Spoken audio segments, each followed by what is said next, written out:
পরম প্রেমময় শ্রী শ্রী ঠাকুরের শ্রীচরণে ভূমিষ্ঠ প্রণাম। পরমারাধ্যা জগজ্জননী শ্রী শ্রী বর্মা, পরম পূজ্য পাদ শ্রী শ্রী বর্দা, পরম পূজ্য পাদ শ্রী শ্রী আচার্যদেবের শ্রীচরণে আমার ভূমিষ্ঠ প্রণাম। যে সকল দাদা ও মায়েরা শ্রী শ্রী ঠাকুরের অমৃতবাণী শ্রবণ মনন অনুসরণ করছেন, সকলের প্রতি রইল আমার আন্তরিক আনন্দিত জয়গুরু ভক্তি শ্রদ্ধা প্রণাম। আশা করি সকলে ভালো আছেন। আজ আমরা দেখতে পাই জীবনে চলার পথে কত রকমের বাধা বিপত্তি আসে, তাই নয় কি? একটা জীবনের চলাপথে ছোট্ট ছোট্ট কাজ থেকে শুরু করে জীবনের যে মহৎ উদ্দেশ্য আমাদের থাকে, সেই সব উদ্দেশ্যগুলির কে সম্পূর্ণ সফলতায় পরিণত করতে যে কত বাধা আসে, বিরক্তি আসে। তাই এর উপরে শ্রী শ্রী ঠাকুরের একটি বাণী কি বললেন? তিনি বলছেন, যে কার্যে তোমার বিরক্তি ও ক্রোধ আসছে, নিশ্চয় যেন তা পণ্ড হওয়ার মুখে। এবার কথা হচ্ছে কি, বিরক্তি মানে কি? যে কার্যে তোমার বিরক্তি ও ক্রোধ আসছে, নিশ্চয় যেন তা পণ্ড হওয়ার মুখে। মানে ক্রোধ এবং বিরক্তি আসলে আমাদের সে কাজটা নষ্ট হয়ে যায়, সম্ভব হয় না। তাহলে বিরক্তি মানে কি? বিরক্তি কখন আসে? বিরক্তির বিপরীত হচ্ছে অনুরক্তি। শ্রী শ্রী বর্দা বলছেন, বারে বারেই ভুল হচ্ছে, তাতেই বিরক্তি আসছে। অনুরক্তি মানে কি? মার উপর যদি টান থাকতো, মা যখন বলেছে তখন করতিস, বুঝাচ্ছে একজনকে, তাই ভাবে বলছেন। মা যখন বলেছে তখন করতিস, সেই জন্য কোনো কাজ করতে হলে অনুরাগ লাগে। বিরক্তি মানে অনুরক্তিহীন, টান না হওয়া, কাজে মন না থাকলে কাজ ভণ্ডুল হয়। তাহলে বিরক্তি মানে কি বুঝলাম আমরা? যে কোনো কাজ করছি, বারে বারে ভুল হচ্ছে। কেন ভুল হচ্ছে? কারণটা কি? কারণটা হচ্ছে আমার সেই কাজের প্রতি টান বা অনুরক্তি কম আছে, নেই, তাই বারে বারে ভুল হচ্ছে। তাই অনুরাগ থাকা দরকার। অনুরাগ থাকলে সেখানে টান থাকে, টান থাকলে আমরা যতই বিরক্তি আসুক, আমাদের উদ্দেশ্য সেই কাজটাই করতে হবে।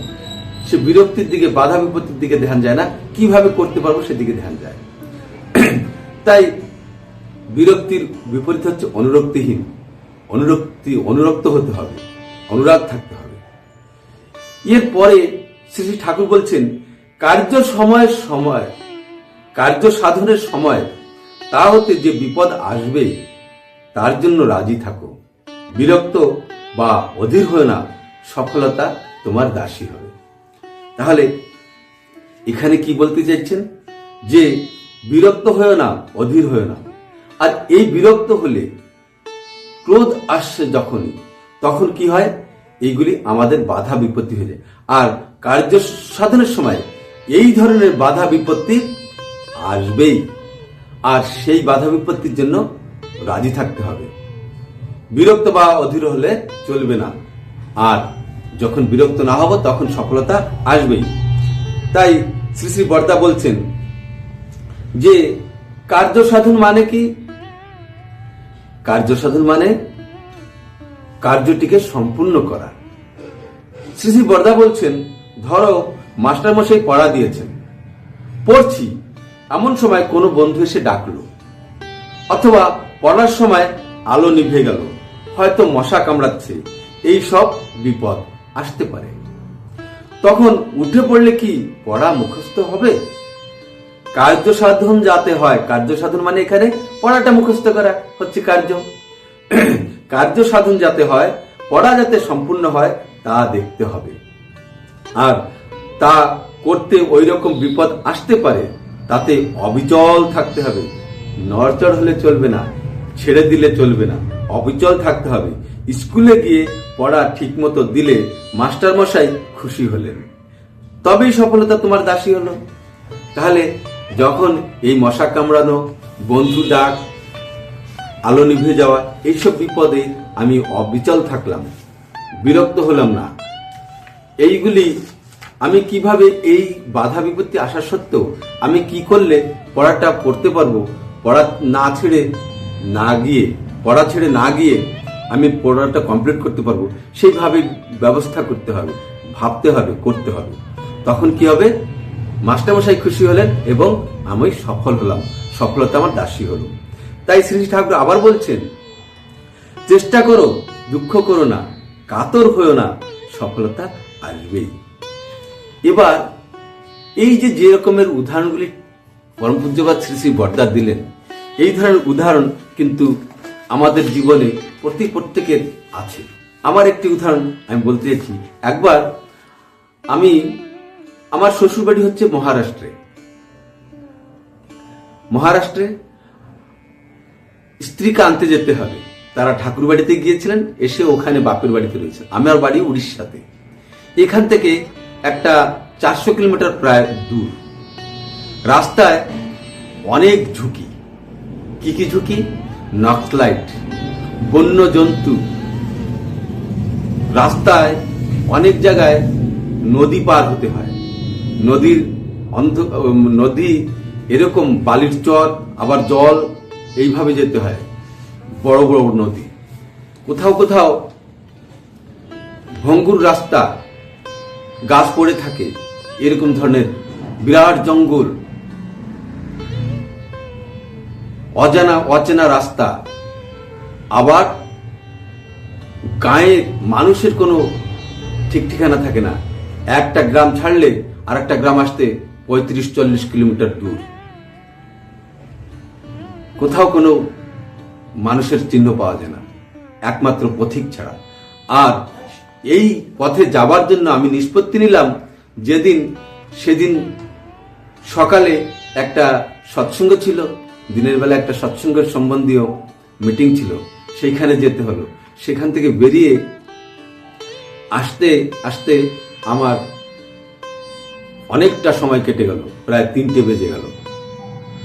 আর 3টের পরে এতখানি রাস্তা, 400 কিলোমিটার রাস্তা অতিক্রম করা এতটা সহজ নয়। আমার মোটরসাইকেলটিও তত ভালো ছিল না, মানে আমার মোটরসাইকেলের টায়ারটা টিউটা অত ঠিক ছিল না, একটুখানি ডাউট ছিল। তো তারপর দিন আবার রবিবারের পরদিন আবার আমার স্কুলের ডিউটি। তো আমার এই সময়ের ভিতরে কাজ করতে হবে। তাহলে এই শনিবার দিন যাব, গিয়ে রাতটা থাকবো, সকালবেলায় আবার বেরিয়ে আসবো ওদেরকে নিয়ে। এই সিদ্ধান্ত নিলাম। তো যেতেই হবে। আমি বাড়িতে বললাম না, বাড়িতে বললে সকলেই মানা করবে, তাই বাড়িতে বললাম না, শ্বশুর বাড়িতেও জানালাম না। বেরিয়ে পড়লাম 3টের সময়। আধা রাস্তা না যেতেই সেই ভয়ঙ্কর, মানে যেখান থেকে মানে বিপদের শুরু, ভয়ের শুরু, সেই পর্যন্ত যাওয়ার পূর্বেই সন্ধ্যা ঘুরে গেল। এবার যাচ্ছি, ঠাকুরের নাম তো করছি নিশ্চয়ই অনবরত। আর এই যাবার সময় যে বিপদগুলি আসবে সেগুলি আমি লিস্ট করে নিলাম। কি লিস্ট করলাম? যে আমার গাড়ি পাংচার হতে পারে, গাড়ি পাংচার হলে আমি কি করব। দ্বিতীয়, যে আমার সামনে বাঘও পড়তে পারে, ভাল্লুকও পড়তে পারে, তখন আমি কি করব। রাস্তায় নক্সালাইট ঘেরাও করতে পারে, তখন আমি কি করব। আবার নদী যে পথটা আছে, নদীটা পার হওয়ার সময় সেটা অন্ধকার হয়ে যাবে, তখন আমি কি করব, কিভাবে যাব। একটাই সিদ্ধান্ত নিলাম, কি যা হোক না কেন আমি হড়বড় করব না, বিরক্ত হব না, অস্থির হব না। যা করব ধীর সুস্থ মাইন্ডে করব, বুদ্ধি রেখে করব, বুদ্ধি করে করব। বাঘ আসুক আর ভালুক আসুক, নক্সালাইট আসুক আর যে যাই আসুক না কেন, আমি কখনো নড়বড় হব না, স্থিরভাবে চলব, ভয় পাবো না। এই সব কথাগুলি সিদ্ধান্ত নিয়ে আমি এগিয়ে গেলাম। রাত 12টার সময় গিয়ে পৌঁছালাম। সবাই ডাক দিলে আমার বউ ভাবলো যে ভূত আসলো না তো এত রাতে, অবাক হয়ে গেল। তো বিপদ আসতেই পারে, কিন্তু আমাকে তার মোকাবেলা করবার জন্য স্থির প্রতিজ্ঞ হতে হবে। শ্রী শ্রী পিতৃদেবের যে উদাহরণগুলি বললেন, এগুলি আমাদের জীবনে বাস্তবে ঘটে থাকে। তাই জীবনের এরকম মহৎ মহৎ উদ্দেশ্য যেগুলি আছে, সেই উদ্দেশ্যগুলি যখন আমরা উদ্দেশ্যকে সফল করতে চাই, তখন আমাদের বিভিন্ন প্রকারের বাধা বিপত্তি আসে। শ্রী শ্রী বরদা এখানে বলতে চেয়েছেন, সেই বাধা বিপত্তিগুলিকে ফাঁকি দিয়ে এগিয়ে যেতে হবে। বিপদকে ফাঁকি দিয়ে সৌভাগ্য লক্ষ্মী হাসিল করো, শ্রী শ্রী ঠাকুরের কথা। তাই এখানে যে উদাহরণগুলি দিলেন, এই উদাহরণগুলি ছোট্ট ছোট্ট ভাবে দিয়েছেন, কিন্তু এগুলি আমাদের জীবনযাত্রায় বিরাট পথেও এমনিভাবে বিপদ আপদ আসতে থাকে। তাই সেগুলিকে ভ্রুক্ষেপ না করে এগিয়ে যেতে হবে আমাদের উদ্দেশ্য সফলের পথে। তাই এই যে পাঠটি হলো, এই পাঠের পরে আমরা কি বুঝলাম? যখন বিরক্তি আসে জানতে হবে সফলতা আমার নিকটে। এই যে বাধা বিপত্তিগুলো অতিক্রম করে গেলেই আমার সামনে সফলতা। অধীরতা নয়, ধৈর্যই জয় এনে দেয়। বিপদের মুখে দাঁড়ালেই সাফল্য দাসী হয়ে যায়। চেষ্টার পথে বিরক্তি মানেই অগ্রগতির সংকেত।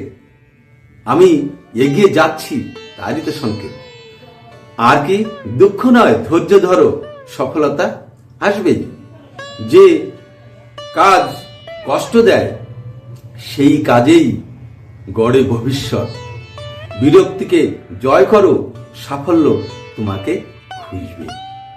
আজকের জন্য এতটুকুই। তবে নিশ্চয়ই ভিডিওটি ভালো লেগেছে। ভালো লাগলে লাইক, কমেন্ট, সাবস্ক্রাইব নিশ্চয়ই করবেন। এমনিভাবে ধারাবাহিকভাবে ঠাকুরের কথা শুনতে পারবেন। ঠিক আছে? তো এমনিভাবে অনেক ঘটনা আমাদের জীবনে ঘটে থাকে। ঠিক আছে? তো ঘাবড়ালে চলবে না। আমাদেরকে যে বিপদ আসবে তার জন্য রাজি থাকতে হবে। জয় গুরু, বন্দে পুরুষোত্তম।